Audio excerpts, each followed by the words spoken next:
बुद्ध काल, महाजनपद काल, सूत्र काल। इसमें हम पढ़ेंगे अर्थव्यवस्था के बारे में पढ़ेंगे बौद्ध काल की, बौद्ध युगीन राजनीति के बारे में पढ़ेंगे, ब्रिज में विदेशी आक्रमण कुछ होंगे, 16 महाजनपद आदि, इनके बारे में हम थोड़ा पढ़ेंगे। बुद्ध युगीन समाज, बुद्ध युगीन धर्म, फिर बुद्ध की यात्राएं के बारे में हम इसमें थोड़ा समझेंगे, बुद्ध के उपदेश आदि सब इसमें समझेंगे। बुद्ध संगीतियों के बारे में इसमें देखेंगे। ये फिर हमारा बुद्ध संगीतियों के बाद आ जाएगा ये हमारा बौद्ध संप्रदाय, हीनायन तथा मान संप्रदाय के बारे में थोड़ा सा देखेंगे। बौद्ध धर्म की लोकप्रियता के कारण पे हम चर्चा करेंगे और बौद्ध धर्म के पतन के कारणों पे हम चर्चा करेंगे। संस्कृति, बौद्ध धर्म का योगदान एवं प्रभाव के बारे में हम डिस्कशन थोड़ा करेंगे अभी, और फिर जैन धर्म के बारे में थोड़ा देखेंगे, और फिर कुछ प्रमुख शब्द देख लेंगे, उसमें कुछ प्रमुख पहाड़ियाँ आदि देखेंगे। फिर प्रमुख संरक्षक जैन समित संगीतियाँ आदि के बारे में देखेंगे, इनके 2 संप्रदायों के बारे में देखेंगे, और फिर जैन साहित्य क्या क्या है इसके बारे में हम थोड़ा देखेंगे। ठीक है, नेक्स्ट जो चैप्टर आएगा हमारा वो मौर्य काल आएगा। और मौर्य काल में हम क्या पढ़ने जा रहे हैं? मौर्य काल में हम क्या पढ़ने जा रहे हैं? मौर्य काल में पढ़ने जा रहे हैं इसमें मौर्य काल, पुरातात्विक स्रोत पढ़ेंगे मौर्य काल में। ठीक है, मौर्य काल में हम पुरातात्विक स्रोत के बारे में पढ़ेंगे, पुरातात्विक स्रोत। फिर उसके बाद हम साहित्यिक स्रोत के बारे में पढ़ेंगे इसमें, कि साहित्यिक स्रोत। फिर मौर्यकालीन अर्थव्यवस्था के बारे में पढ़ेंगे, मौर्यकालीन समाज के बारे में पढ़ेंगे, मौर्यकालीन राजनीति के बारे में पढ़ेंगे, और मौर्यकालीन प्रशासन के बारे में हम पढ़ेंगे। मौर्यकाल का पतन कैसे हुआ इसके बारे में हम पढ़ेंगे। मौर्यकालीन कला के बारे में हम पढ़ेंगे, और मौर्यकालीन कला, फिर ये स्थापत्य मूर्ति कला है, ये सब इसके बारे में हम देखेंगे, आदि आदि ये सब चीज़ें इसमें देखेंगे, मूर्ति कला। और फिर मौर्योत्तर कला के बारे में भी सब चीज़ें इसमें आएंगी, मौर्योत्तर कला के बारे में ही पढ़ेंगे हम थोड़ा सा। फिर इस बीच क्या आ जाएंगे हमारे,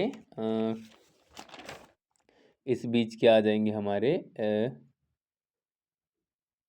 इस बीच हमारे कुछ राजवंशों के बारे में परिचय है, उसके बारे में थोड़ा सा देखते हैं। देसी राजवंशों के बारे में देखेंगे थोड़ा सा। फिर मौर्योत्तर काल में अर्थव्यवस्था देखेंगे थोड़ा सा, मौर्योत्तरकालीन समाज देखेंगे, मौर्योत्तर काल में समाज क्या रहा, मौर्योत्तरकालीन कला देखेंगे, गंधार आदि, बिहार स्थापत्य आदि कला के बारे में हम देखेंगे, मथुरा कला के बारे में आदि हम देखेंगे। फिर नेक्स्ट चैप्टर हमारा गुप्त काल आ जाएगा। गुप्त काल में प्रथम संगम, द्वितीय संगम आदि आदि में चर्चा करेंगे, आदि गुप्त काल की राजनीति के बारे में पढ़ेंगे सबसे पहले। फिर गुप्त प्रशासन के बारे में पढ़ेंगे, गुप्तकालीन अर्थव्यवस्था के बारे में पढ़ेंगे, गुप्तकालीन समाज के बारे में पढ़ेंगे, गुप्तकालीन कला के बारे में पढ़ेंगे, गुप्तकालीन चित्रकला के बारे में पढ़ेंगे, और चित्रकला, मूर्तिकला के बारे में पढ़ेंगे गुप्तकाल की, गुप्तकालीन धर्म के बारे में पढ़ेंगे, गुप्तकालीन साहित्य के बारे में पढ़ेंगे, गुप्त काल को स्वर्ण क्यों कहा जाता है इसके बारे में भी हम थोड़ा देखेंगे। फिर हम पूर्व मध्य काल, पूर्व मध्य काल के बारे में पढ़ेंगे, पूर्व मध्य काल यानी मध्यकाल से पहले के काल को। तो इसमें भाई हमारा पूर्वी भारत में कुछ राजवंश हैं, ए प्रकार के उससे देखेंगे। बी में उत्तर तथा उत्तर पश्चिम भारत में कुछ राजवंश हैं, उनके बारे में थोड़ा सा डिस्कशन करेंगे, और उत्तर भारत में अन्य राजवंश उनके बारे में हम देखेंगे थोड़ा सा। सिदूर में हम कौन से राजवंश हैं उसके बारे में थोड़ा सा देखेंगे। पूर्व मध्यकाल के इतिहास ये यहाँ हो जाएगा। फिर थोड़ा सामंतवाद आएगा कि सामंतवाद क्या है, सामंतवाद का प्रभाव, ये सब हम थोड़ा देखेंगे, और सामंतवाद का प्रभाव ये सब, पूर्व मध्यकाल में कला देख लेंगे, फिर ये कला नागर, द्रविड़, वेसर आदि शैली, ये सब चीज़ हम थोड़ा देखेंगे। उनकी उपशैलियों के बारे में हम थोड़ा चर्चा करेंगे। पूर्व मध्यकालीन चित्रकला के बारे में हम देखेंगे, पाल चित्रकला, सोलंकी चित्रकला आदि आदि, इन सब चीज़ों में देखेंगे। पूर्व मध्यकाल में मूर्तिकला।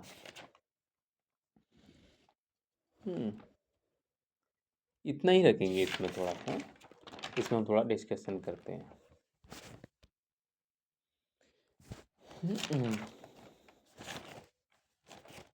तो हम सबसे पहले बात करेंगे इसमें बुद्ध काल में महाजनपद काल। देखिए थोड़ा सा, अर्थव्यवस्था क्या है, लोहे का कृषि में बड़े पैमाने पर उपयोग हुआ, अधिशेष उत्पादन हुआ। ये सब चीज को ध्यान में देखेंगे भाई, अधिशेष उत्पादन हो रहा है यहाँ पर। आंतरिक तथा बाह्य व्यापार के साक्ष्य दक्षिण पूर्व एशिया के साथ व्यापार के संकेत हैं। ताम्रलिपि, बंदरगाह से ये सब मिलता है, आंतरिक तथा बाह्य व्यापार। राजनीति के बारे में देखें, जनपद की तुलना में बड़े महाजनपद राज्यों का उदय हुआ। तो वही अधिशेष उत्पादन का सीधा संबंध महाजनपदों से हो रहा है। अंगोत्तर में 16 महाजनपदों की बात हो रही है। क्लियर, ये सब समझिएगा। अब अधिकारी यहाँ पर वेतन भोगी हो गए। महामात्र नामक उच्च वर्गीय वेतन भोगी अधिकारियों की जानकारी इसमें मिलती है। ये सब बुद्धिहीन राजनीति की बात चल रही है। बड़े महाजनपद हो गए। अब इसमें विदेशी आक्रमण है भाई, ईरानी आक्रमण, डेरियस आक्रमण। तो डेरियस ने एक आक्रमण किया 516 बीसी में सिंध पर, उत्तर पश्चिम में खरोष्ठी लिपि का प्रचलन। ईरानी शब्द दीपी का परिवर्तन रूप लिपि, अशोक स्तंभ पर ईरानी स्तंभों का प्रभाव। तो डेरियस ने एक आक्रमण किया था 516 पे, इतना ध्यान रखेंगे। तो जो लिपि है वो ईरानी शब्द दीपी का ही एक परिवर्तित रूप है।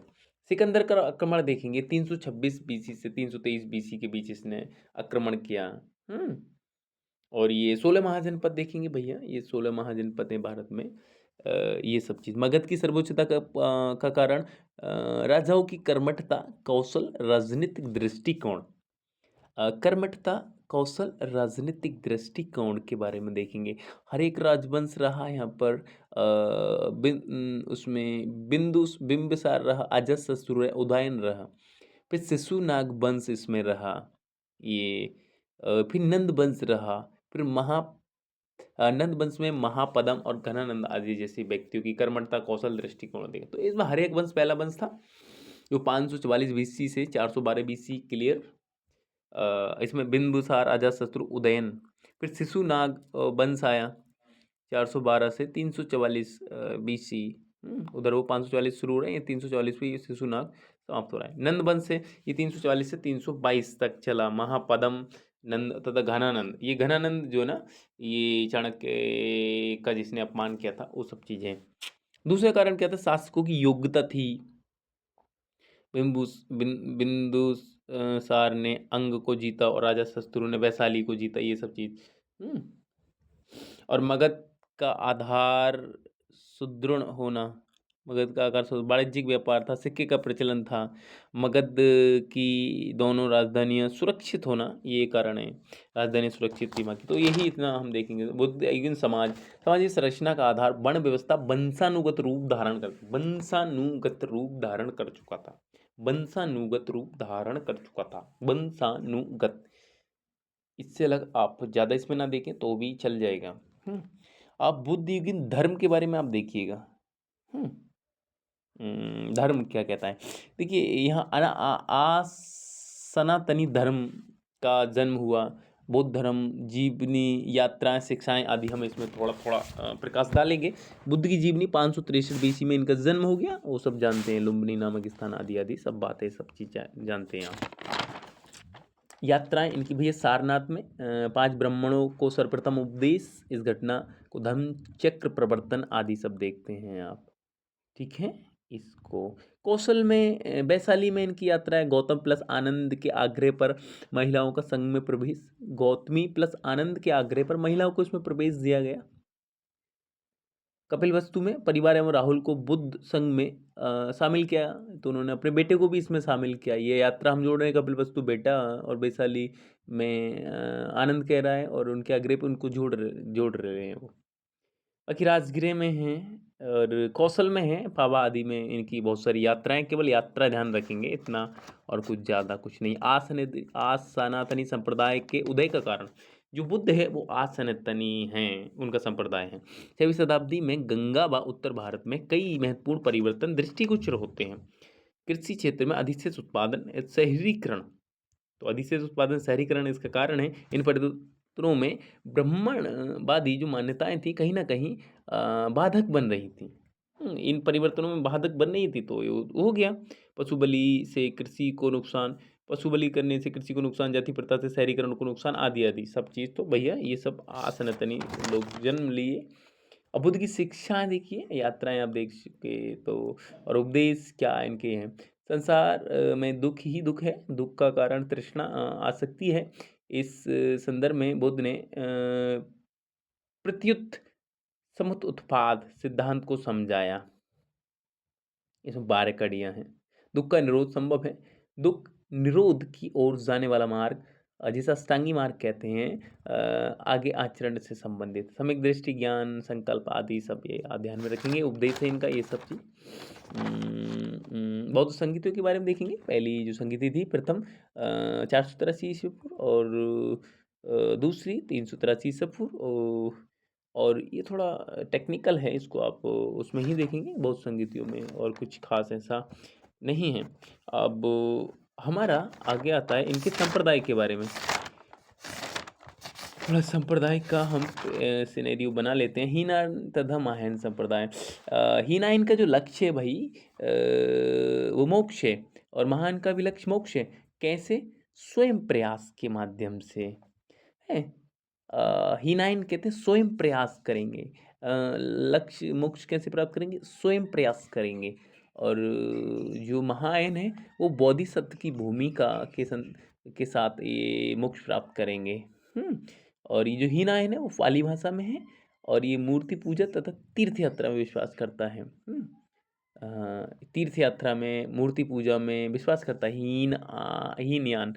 महायान भाई मूर्ति पूजा, तीर्थ यात्रा कुछ भी नहीं। प्रमुख गुण दया करुणा, ये बोधिसत्व के नाम पे असली कर वो बोधिसत्व में करुणा दया आदि सब चीज़ें रखेंगे। बाकी और इसको बेसिक से देखेंगे आदि आदि सब चीज़ों में। अब बुद्ध की लोकप्रियता के कारण देखिए, धर्म को सरल तरीके से प्रस्तुत करना, अर्थात मोक्ष के लिए अच्छे आचरण पर बल देना, ना कि अंधविश्वास और कर्मकांडों पर बल देना। ठीक है, मोक्ष के लिए अच्छा आचरण, कर्मकांडों की, अंधविश्वासों की जगह अच्छे आचरण पर बल देना। अपने विचारों को बुद्ध ने तार्किक रूप से प्रस्तुत किया। यही सब चीज़, अहिंसा, समानता आदि सब चीज़ इनके कारण का वो सब बना। अब बौद्ध साहित्य देखिए, हीनायन साहित्य है, हीनायन साहित्य है, ये त्रिपिटक है, सुत्तपिटक है, विनय पिटक है, ये 3 पिटक हैं, 3 पिटक हैं ये। अब हीनायन साहित्य हो गया, ये सब पिटक हो गए। इन पिटक के बारे में आप पढ़ सकते हैं। और बौद्ध धर्म के पतन का कारण देखिए, पूर्व मध्यकाल विशेषकर तुर्क आक्रमण के साथ बौद्ध धर्म मानने वालों की संख्या कम हो गई। अब भाई जैसे पूर्व मध्यकाल में विशेषकर तुर्क आक्रमण, ये तुर्क आक्रमण को आप हाईलाइटेड करिए, तुर्क आक्रमण, बौद्धों की संख्या कम हो रही है, बौद्धों की संख्या पर कम हो रही है, तुर्क आक्रमण। महायान संप्रदाय के उदय के साथ मूर्ति पूजा, तीर्थ यात्रा का प्रचलन बढ़ा। अच्छा, जबकि इस धर्म का उदय इन्हीं की प्रतिक्रिया के विरुद्ध हुआ था, इसलिए बौद्ध धर्म की पहचान सिमटने लगी। महायान में मूर्ति पूजा, हीनायन में मूर्ति पूजा, हीनायन में, चलिए इसमें महान लिखा है, ठीक लिखा है महान। महायान में मूर्ति पूजा बढ़ गई, और ये बौद्ध धर्म का विभिन्न संप्रदायों में बंटने के कारण भी ऐसा हुआ। तो आक्रमण ध्यान रखेंगे, और मूर्ति पूजा ध्यान रखेंगे। गुप्त काल में ब्राह्मण धर्म के पुनरुत्थान हुआ था, तो उसका पुनरुत्थान भी हुआ था, ये भी एक कारण था। अब प्रभाव देखिए इसका भाई, संस्कृति पर प्रभाव क्या है? मानव समुदाय को एक कर्मकांड बहित धर्म उपलब्ध करना, कर्मकांड बहित धर्म दे दिया इन्होंने भैया। अब भाषा साहित्य बौद्ध धर्म में भारत तथा अन्य देशों में भाषा साहित्य के विकास में योगदान है। भारत में पाली एवं संस्कृत भाषा के विकास में, श्रीलंका में सिंगली भाषा इन्होंने भैया बौद्धों ने दी है। सिंगली भाषा इन्होंने दी है। भारत में पाली भाषा दी है, संस्कृत भाषा इन्होंने के विकास में योगदान दिया। सामाजिक प्रभाव इनका क्या है? बुद्धों ने सामाजिक संबंधों में उन मानवीय मूल्यों को महत्व दिया, मानवीय मूल्यों को महत्व दिया, प्रेम, दया, सहिष्णुता, मित्रता आदि पर ध्यान दिया। प्रेम, दया, सहिष्णुता, मित्रता आदि।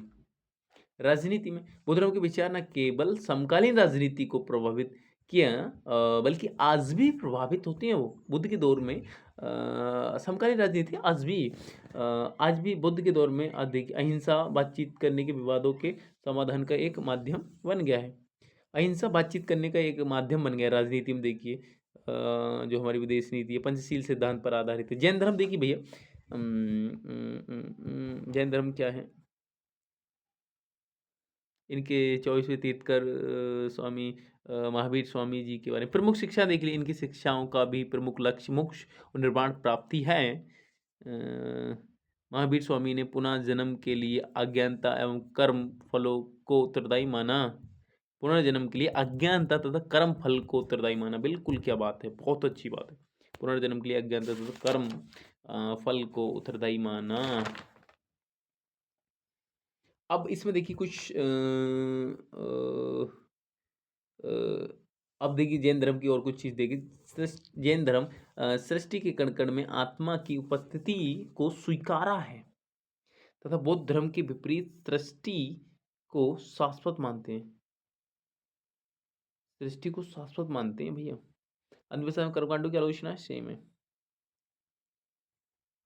बड़ धर्म की आलोचना सेम है।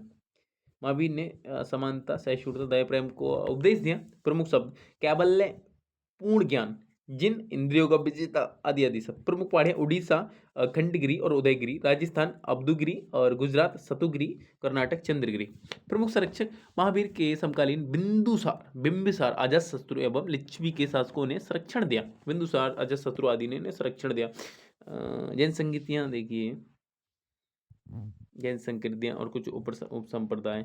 इसके जो उप संप्रदाय ऐसा मान्यता है कि चंद्रगुप्त मौर्य के शासन के अंतिम वर्षों में पाटलिपुत्र में अकाल पड़ा, चंद्रगुप्त मौर्य के, ठीक है। और भद्रभाहु के नेतृत्व में जैन भिक्षु दक्षिण चले गए और स्थूलभाहु के नेतृत्व में बड़ी आबादी पाटलिपुत्र में रह गई। भद्रभाहु दक्षिण में चले गए। दोनों भिक्षु संप्रदाय के बीच नियमों को लेकर विवाद हुआ। विवाद के समाधान के लिए 3वीं शताब्दी में पाटलिपुत्र में जैन संगीत हुई। श्वेतांबर, श्वेत वस्त्र धारण कर रहे हैं, महिलाएं भी मोक्ष प्राप्त कर सकती हैं। दिगंबर नंगे हैं, नग्न हैं।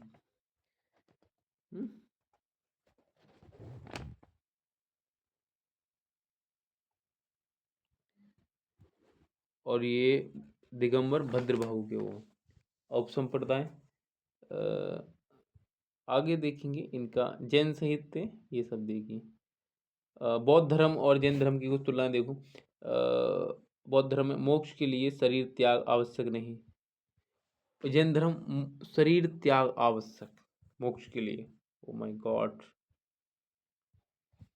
आत्मा नहीं, और जैन धर्म आत्मा है। बौद्ध धर्म वस्त्र धारण करना, ये जैन धर्म वस्त्र धारण नहीं करते।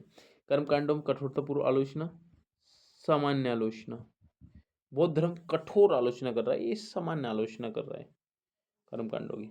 जैन साहित्य, जैन साहित्य को आगम भी कहते हैं। 12 अंग। साहित्य वेदांग 6, शिक्षा, व्याकरण, छंद, ज्योतिष, निरुक्त, कल्प।